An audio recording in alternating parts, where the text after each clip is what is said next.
commands that you'll discover what those commands actually do, and then you'll implement this by drawing circles through the instructions that I give you in our Canvas course. Let's look at the code that I've provided here. It's in a file called shapes.py. We start off with our comments. We go immediately into line 5 where we're importing the graphics library and all of the functions that come along with it by using the command from graphics import all. And then we create this main function that we execute on line 16. On line 8, I create a window called Win1. It is going to be titled Circle, and it has the dimensions of 500 pixels by 500 pixels. So we're creating a square window of rather good size inside your computer. To create a circle, we need to define an object and give it a name. And so we're going to give it the name C. You can pick any variable that you would like. You could call it lowercase circle if you want to, but we use the letter C in this case. And we're creating it with this object that's called circle. This object circle comes with the graphics library that you imported. And the rules for circle, for that function, is that you must give it a point. And the way that we give it a point is by defining a point. And the point function is, again, another function from the graphics library. And it takes a specific XY location, right? 50, 50. And this point is going to be the center of your circle. So what we're doing is we're creating a circle that's centered at the location 50, 50 inside window 1. So wherever window 1 pops up, you go to the location 50, 50, and that is going to be the center of your circle. And this circle is going to have a radius of 25. Remember that a radius is 1/2 the diameter of a circle. Okay, so if you draw a line segment through the center of a circle, the two locations that it intersects the circles at creates this ray that is a diameter. Okay, maximum distance from any 2 points inside a circle. And half of that distance from the center of your circle to any location on that circle, that ray is called your radius. Okay? So after we've created the circle on line 9, we need to now draw that circle inside the window that we're creating. It gets very confusing, right? So we create this window, we create a circle, and then we have to draw both the window and the circle. So on line 12, we draw this circle, and we do that by calling it the name of that it was, which is C. And then we say draw, and where do we want to draw it? But we want to draw it in window 1. In Win1, because that's the name that we used on line 8. So that's what's going to draw that.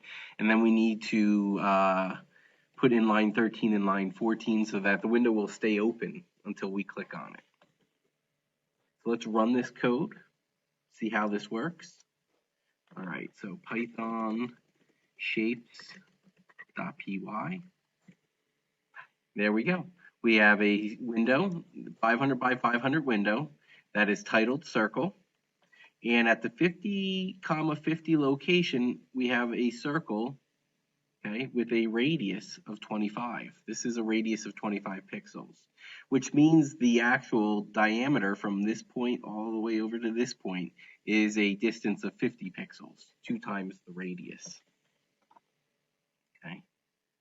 2 things I want to mention. The first thing I want to mention is how do we look at the location inside a window? Like, how do we figure out where is 50, 50? Well, the way that windows on computers work is different than the way that we actually use it in math. And I'm not sure how far you've done, how much you've done of this in your math world yet. But the graphing on the XY plane or the Cartesian coordinates of a point, all math people usually, we use as a standard, we call down here the origin, right? And we would say this is the point 0, 0, and then this is your y-axis, and this is your x-axis. Well, in computers, we do this from a different location. Can't explain why, but we do.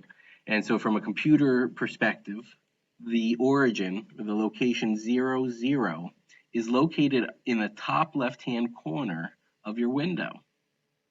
okay? And then you have your x-axis, which is your width, and your y-axis, which is your height. But it all is from this top-down view, which is very different than what we do in math. So here is 0, 0, and so if we go 50 pixels to the right and 50 pixels down, we end up here at the center of this circle.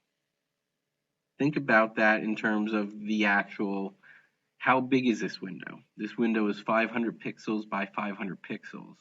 So if this is the point 0, 0, then if I go 500 pixels to the right and 500 pixels down, I end up at the furthest point from the origin, which is the point 500, 500. So you can imagine then, if I wanted to put a circle, let's say like right here, this is kind of like the point 450, go over 450, and then move down 450. Okay, so this would be like the point 450, 450. And we can see that quickly. Let me close this window by clicking on it. And let me change this. Let me change this point. This circle is now centered at 450, 450. Save this and run it. Look, there you go. You've got a circle down here, 450, 450. Open-ended question. You're not going to have to submit this, but think about this. How can you draw a circle over here? What would be the point that you would use? Okay. And how could you draw the circle up here? What would be the point that you would use as well? All right, think about that. Knowing where we place these objects is a fundamental concept that we have to have before we can start using these. So I said there was two things I wanted to go over. That was the first piece, was this axis. Where are things actually located from? What do we compare stuff to? But the second piece is I want to talk about line 10 and 11. I've got that stuff commented out so that it's not available right now, so the program skips over those lines. If you uncomment these two lines, you can do it one at a time or do them both at the same time, and save this program and run it. What happens? I want you to figure out what are these two commands. What is this set fill and what is this set outline, so that you can use them in the future. And your assignment today, the directions online, are going to include using those two. Okay? So please rewatch this video if you have any questions. Also, you can send them to me as well. I hope you enjoyed this lesson.